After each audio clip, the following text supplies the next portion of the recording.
And welcome to Escape the Rat Race Radio. It's great to have you on the show today, and I'm really looking forward to finding out a little bit more about what got you into the business that you're in today. So before we get into those details, would you like to just introduce yourself for those people who haven't come across you before? Let people know who Michael Veazey is and what your business is. Sure, my name is Michael Veazey. I'm from Amazing FBA.com, which is the website I've been running for about 2.5 years now, with a podcast as well. So fellow podcaster Christian, it's great fun. Fantastic to be on the interviewee end. I'm mostly interviewing experts in Amazon. I've been selling on Amazon myself, private label products, mostly for about 3.5 years now, getting on for that. And before that, I was a musician and a music teacher, more of which later. Yeah, brilliant. Where in the world are you today, Michael?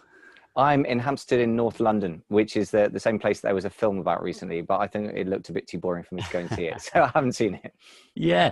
So what I'd like to do today, Michael, obviously we're going to talk about your business. We're going to talk about why e-commerce is such a great opportunity for people who are looking to escape the rat race and how people can get into that if they're interested in learning more. But let me rewind you first and foremost, maybe to a time in the past where you were in the rat race yourself. Was there ever such a moment for you? And did you always have that entrepreneur bug within you? Or is it something that has developed and you've learned over recent years? That's a very good question. I always wanted to be, I guess, in charge. So like from quite an early age, I was an orchestral musician by training, and I always wanted to be the conductor because they looked to be in charge. When I actually got to do that years later, I realized they weren't necessarily in charge because there were a bunch of other people involved in all the decisions, which I found intensely annoying. So I guess I've always wanted to be in charge. The idea of being an entrepreneur did begin to come to me, I guess, at the age of 25, where like a lot of musicians, I tried to be an eternal student and study forever. So not at all the classic entrepreneur. You know, it's not like I was bad at school or dyslexic or all the stuff that a lot of the entrepreneurs that I admire are like. I can't claim any of that stuff. I was good at school and I was into education because I was making music. And then when it came towards the end of that, I realized I was probably going to have to do some god awful day job that I really didn't enjoy. And at that point, then I started looking very, very strongly for alternative ways of making a living. Yeah. So what were the first steps then that you took to start looking at what other options are out there? And how did that lead towards e-commerce and obviously the business that you have today, Michael? Well, I can't say that it was a textbook path really, Christian. I wish I could come up with a neat little answer and tie it in a bow. But to be honest, about the age of 25, having been a student forever, that's when I started looking. I joined MLM, multi-level marketing company, and tried to sort of interest my colleagues and friends at the time in buying some magical herbal drink, which just felt really uncomfortable. So that was a no-go. And then later I tried something similar with a thing called Clean Easy, which was about, trying to put cleaning products through doors. And that ended very, very badly. When I stuck my finger through a door to put a catalogue in, a dog sank its teeth into my finger. So those were not successful ways of doing it. It started to get more successful really when I got into the world of marketing and coaches. And then through one of those groups, the person who ran one of those groups discovered the Amazon e-commerce opportunity and basically took his whole group wholesale into that world. And I was part of that. And that's when it kicked off. And when roughly was that, Michael? So I'm 44, so that was 4 years ago, pretty much to the day actually that I started hearing about this Amazon opportunity, and about a month in, I signed up for training and got learning. Yeah. And so for many people who will be listening to this podcast right now, Michael, they possibly in a full-time job, looking at getting out, looking at all of the different opportunities that are out there. And this can be a really overwhelming experience. It's certainly one that I was in when I was in that position at, around 2014, and being in the music industry, and we both have that music industry background, and thinking, this is the only thing we've ever done for a long period of time. And what else can we do? And there's many people who come to me and they say, well, there's so many opportunities. How do I know which one to pick? So what would be your advice, Michael? And why would e-commerce tick some of those boxes for someone? Yeah, it's a very good question. That I've also gone through the usual things. So I mentioned multi-level marketing. There's also a coaching thing, which I guess I've come back to, funnily enough, but via e-commerce. Property was also in there. Reasons why I think you need to explore different options, but one reason to go into any area is that the trend is up. If you're part of a rising tide, they say rising tide raises all ships. I believe that's actually saying from the investment world, the sort of stock market world. And I know that you have guys, Christian, that you work with that do trading stuff there. And also, I guess the same is probably true in property. Like if property in Liverpool's shooting up by 40% a year, it's probably not that hard to make something work. Whereas if it's going down, it's going to be harder.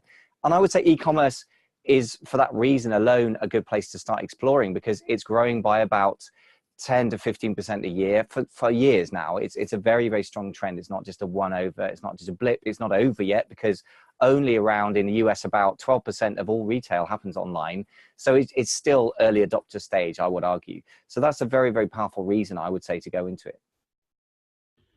Yeah, it's interesting. And I know from my experience as well, you know, of looking at Amazon a few years ago, and there was a lot of people who obviously got interested by this, and it almost seemed like a bit of a gold rush. And then there were reports that, you know, maybe Amazon has become saturated and it's got harder. So what are some of the observations that you've seen over the last 3 or 4 years in terms of how easy it's been to get into the business? And those people that maybe have been looking at Amazon with kind of rose-tinted glasses and maybe not prepared for what it actually takes to build a long-standing successful business. Okay, well, the first thing is, look at anything with rose-tinted spectacles is likely to be because you've probably just had half of the picture presented to you, probably by somebody selling an online course. And, you know, I do online training, so I try to not be that person. I try and be real about it. And I think that's one of the things that I try to make a part and parcel of what defines Amazing FBA, as opposed to, you know, some slightly hypey American podcasts and blogs and what have you out there, which has its place. Candor and positivity is very, very, very important. But I also think a bit of a reality check is also good, so that you don't just get thrown off by the first, you know, obstacle. I would say, yes, Amazon is more competitive than it was, say, 3 or 4 years ago when I first got into it. That's not surprising. Everything's getting more competitive online generally, because I think the place is growing up. It's not a Wild West anymore. You can't just throw up a sales page, or on the case of Amazon, just stick a private label on a pretty mediocre product and expect to sell it. But that said, you know, we are still part of a growing trend. You just need to be a bit more of a grown-up marketer and a bit more realistic about the time frame and money that it takes to build a serious business, really. Yeah, and some of the characteristics then that you've worked with lots of people now, Michael, mentoring. I know you've got your own masterminds that you run as well. Now, like anything, some people, well, you can teach the same thing to 2 people. One person's going to be successful and one person isn't. So those people that you've worked with that have gone on now to really build a business that is allowing them to give up the 9 to 5 and, you know, bring a supplementary income. What are some of the characteristics in those people that you think that you need to have if you're going to really make success out of an e-commerce business? Yeah, it's a very good question. I try and figure this out for myself. I think one is that they're action takers. I think there's no magic about that. I mean, it's kind of become a cliche now, but it's still true. A lot of people will just come back to masterminds month after month and they don't move on. And, you know, I try and build in things that will make sure they do actually take actions. And we have an accountability call. I've got one this evening where we just basically check in and say, okay, your goals that you stated in the last mastermind was 1, 2, and 3. Have you done them? You know, and if you've got a roadblock, how do we move you past it?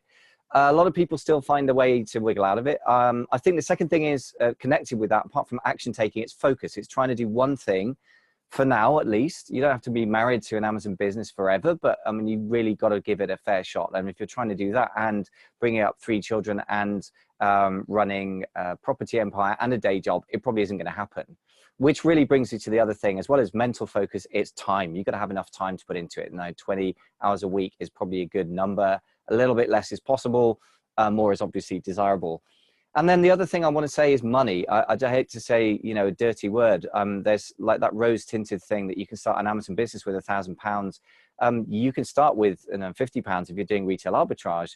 And Merch by Amazon is a very interesting opportunity, which I've been exploring recently. But if you're going to do private label, which is where the majority of people have made serious money, and that's what I've done and teach, you really should be looking at about £5,000 as a minimum. And that's not a recommended amount either. That is a minimum. Yeah, and this is obviously wise words that you shared with a group of Escape the Rat Race members. Just a week ago, we ran a workshop, a taster session, and it was amazing the amount of things that you shared that evening. And there's a lot that goes into this business. So why don't you run us through a little bit of the process of obviously finding your niche and then how you actually go about getting these products and making sure that you're going to have something that people do want and that they're going to pay money for? Yeah, so I divide it into 3 simple parts. And Look, this is a simplification. So just anyone in more sophisticated Amazon sellers listening, obviously it goes a lot deeper than this, but niche, source, and launch. They're the basic things for a person starting off a new Amazon business, I would say. And they're kind of the meat and potatoes for anyone who's wanting to expand an existing business as well. Niche is find out what they want. Source is go get it. And launch is give it to them. So just to put it in simple words, what I often see, to put it in a nutshell, is that people try to work very hard on the launch side, the marketing side, as if that's where all the magic is. But they haven't done a good job on the research, finding out who wants their thing and what exactly they really want. So I believe strongly that if you do really great market research and you buy a quality product, so the niche side is really good, the niche research is really good, and you buy a quality product at a price that makes sense in terms of profit. It doesn't have to be the lowest price, but it needs to be profitable. Then you are basically most of the way to a successful launch. And if you do those two badly, you'll never successfully launch. So I want to emphasize those sides more than the marketing side, I think, straight away, because a lot of people get obsessed with marketing and they come to me to magically market their way out of a problem. And I say to them straight away, well, let's look at the numbers. And often I say, I can't really help you because you've just picked a product for which there isn't really enough of a market, or it's not differentiated, et cetera, et cetera. And let's just be clear here. The one of the beauties of FBA is that you're not holding any stock. How does this work exactly then, Michael? For someone who's listening and thinking, well, hold on, we're creating products, but not even seeing the stock in many cases. Sure, and I can take you through an example. So, I mean, let's say you start looking on Amazon, you use a couple of tools to figure out things like the revenue that's being made for a keyword. Let's take an example of a keyword. I'm just grabbing things on the desk here, but let's say you've got a pen and you want to do a set of felt tip pens that write underwater or something cool, right? Just doing felt tip pens sounds a bit generic, and that's probably going to get killed off by competition, right? So then I would look into the market for that, and I would look who else is selling it and at what sort of price points and what sort of demand there is, and whether they have a big share of the market or not. Can I take some market share off them? Is there any of the dominant player like, Rexler or Stedler or some big player in the stationery space that dominates the market? And if it's not really dominated by somebody else, if it looks like there's enough revenue left on the table for me to grab, then I'll start to dig around at other keywords. It's very important to look at a variety of keywords to get an idea of who's looking and what they want, and then read reviews and so forth as well. Then I'd probably, in the case of a product like that, go to China, probably go to Alibaba.com. I'd filter out the weaker suppliers and then start contacting people. I'd negotiate with them over price a little bit maybe, but I'd probably want to get samples. So I want to see how good the quality is. Then I'd negotiate with them about the price and the amount. And then I get it labeled and sent over either to me in the UK. If I'm selling in the UK, it might go to my house. If I'm selling in the US, it would probably go to a prep center, which is a little sort of warehouse somewhere, and then on into Amazon, who stores it in their warehouse. And then at that point, if somebody comes along on the Amazon search bar and puts in, pens that write underwater, if I've done my job right to launch it, which we can talk about as well if you like, then basically my listing shows up. They click on it. When they add it to the basket and check out, Amazon will deal with all the payment. Amazon will deliver the stuff to them. So I have nothing to do with it at that point, which is fantastic, I have to say. And that's brilliant. And when you started out, Michael, with your first product on Amazon, where did you think it was going to take you? And then how did you manage to build the business on top of that first product and bring out ranges and all of that?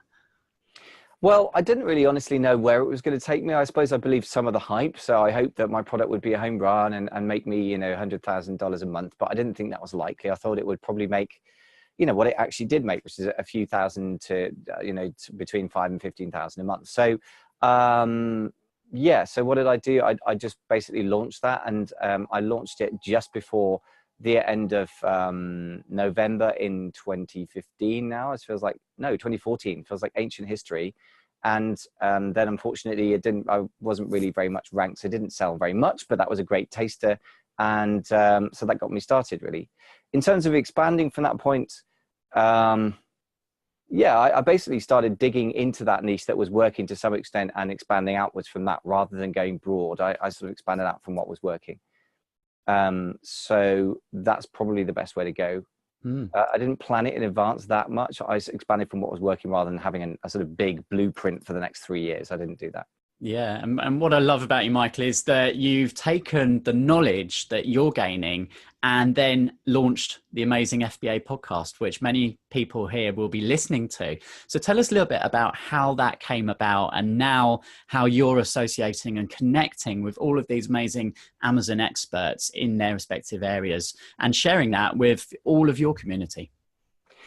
Well, how did the podcast come about? I guess I heard somebody else doing a podcast on the Amazon theme, and there's quite a few people doing it now. And I thought I could do that. And I've always had a wish to be on radio or something like that. And that's obviously wasn't a career path I took, but I'd always had that urge to do it. So I guess I just fancied doing it to some extent. I wasn't sure how the business model would work. I just sensed again that there was an opportunity here. I didn't know how I'd monetize it, but I just thought, just get going. And so within about 24 hours, 48 hours, I basically not hard code or anything. I just used a WordPress website, and I put up a WordPress blog, and figured out how on earth you do hosting for a podcast, and then bought hosting, and then figured out how to connect it to that, and asked a friend of mine to double check it, and then recorded my first podcast episode. So I did it all in a great flurry of activity in basically one weekend, because I just got excited and I just did it.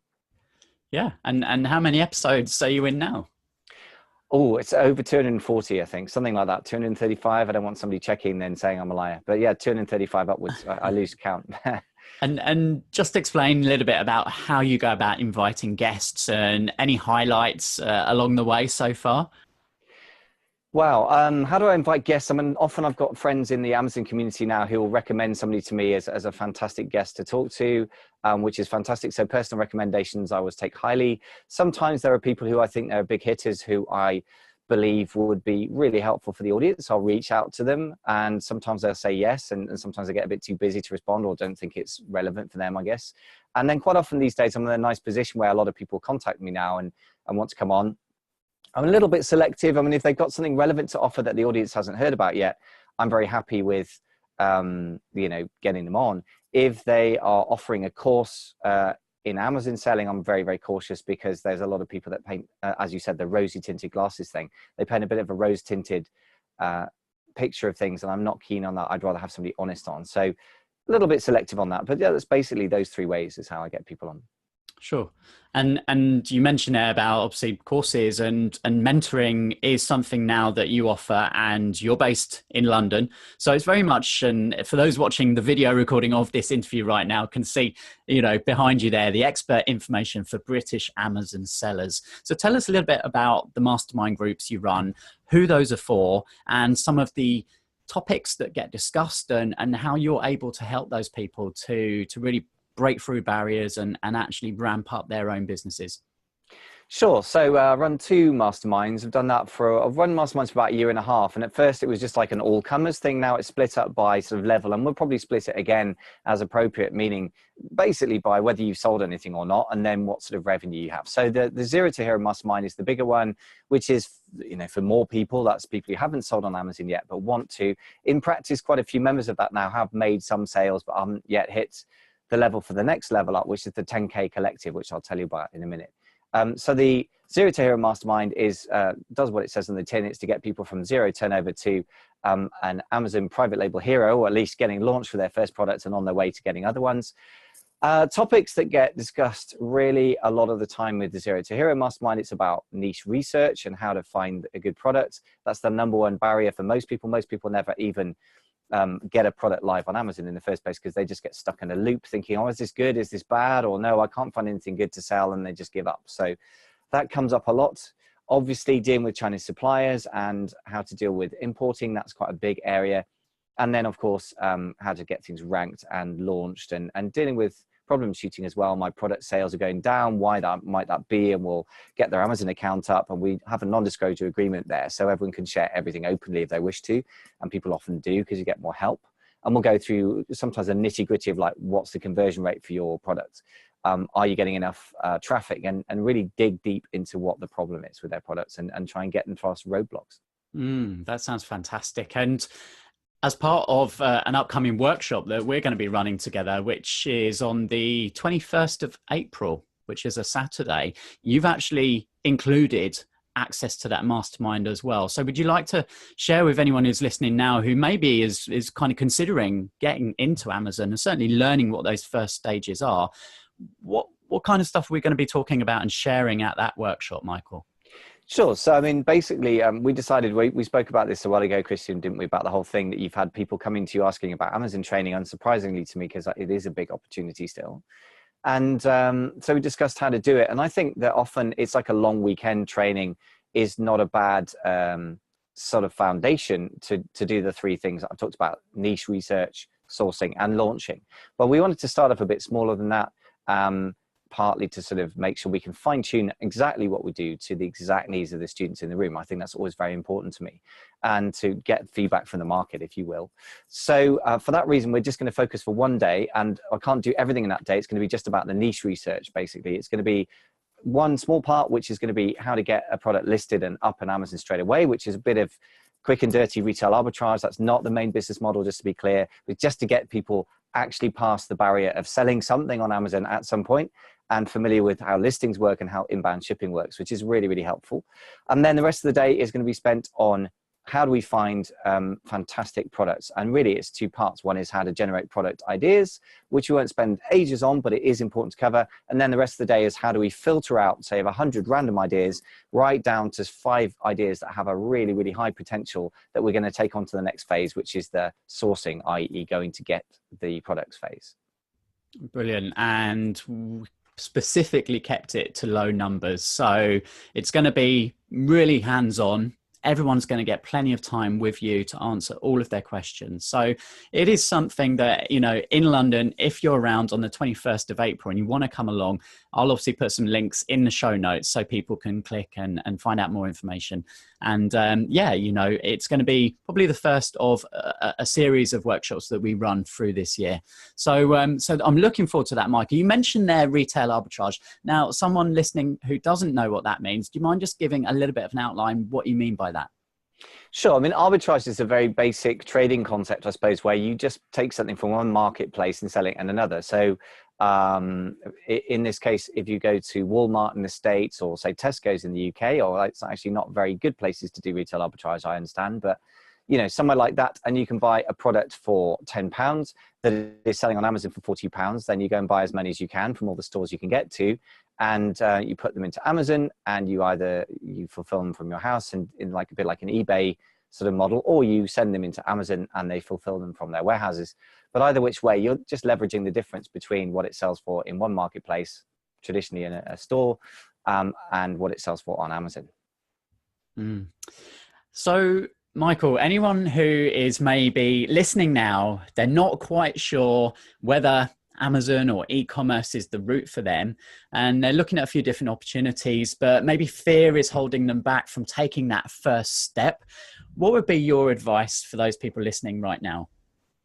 Well, the first thing is, if you could get to London, we're running another taster workshop, aren't we, on the 10th of April, Christian, if I remember. So that would be a great place to check out. Obviously, that's 6:30 to 8:30, just a little plug there, Tuesday, the 10th of April.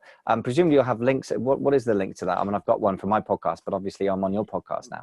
Yeah, anyone listening right now, just click on the show notes, which will come up on the podcast, and you'll be taken straight there. This podcast probably is coming out about a day before this taster session. So, so yeah, click and check it out, and do join us. It may well be tomorrow when you're listening to this podcast. Great. So yeah, otherwise I would say fear's holding you back. I mean, yes, you know, on the one hand, fear can tell you useful things. So I did a podcast about this recently, actually. I haven't actually published it yet, but fear can be telling you useful things, and sometimes it's just blocking you. So what I would do is get your fears down on paper and try and analyze that, try and come up with a rational response. And I think one rational response is, okay, you got fear of doing something in case it costs you money and a bit of time and it doesn't work.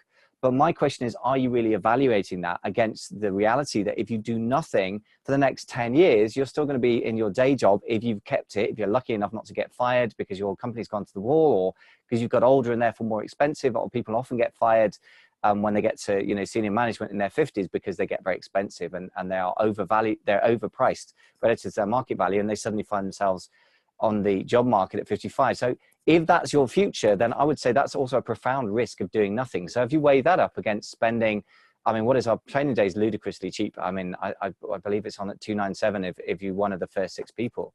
Then if you weigh that up against the dangers of the future and doing nothing, I think you're actually weighing things up properly. So you should really take the time to explore a business model thoroughly before you get into it. But equally, part of what you need to spend time and money and effort on is exploring business models thoroughly. That is in itself worth time and money. And I've done that, and I have no regrets about that.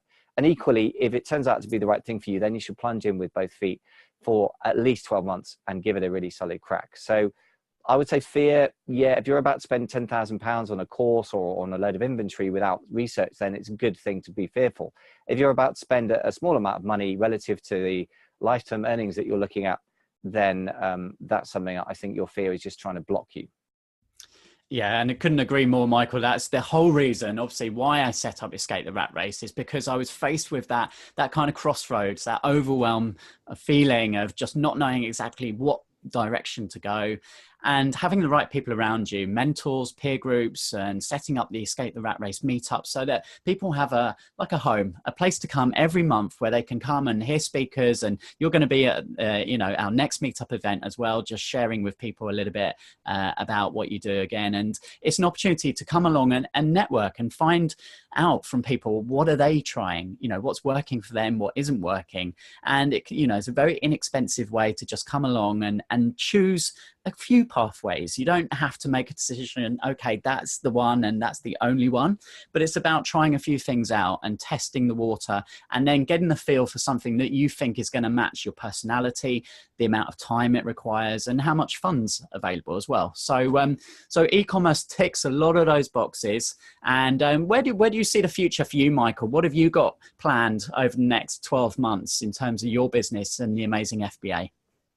Well, the first thing is that I want to start developing courses. So, I mean, you and I working together is going to be a fantastic dip of the toe into that water. And I say dip of the toe, not in the sense that I'm not committed to that, because I think you need to iterate in life. I mean, big plans, I used to make big plans, 5-year plans.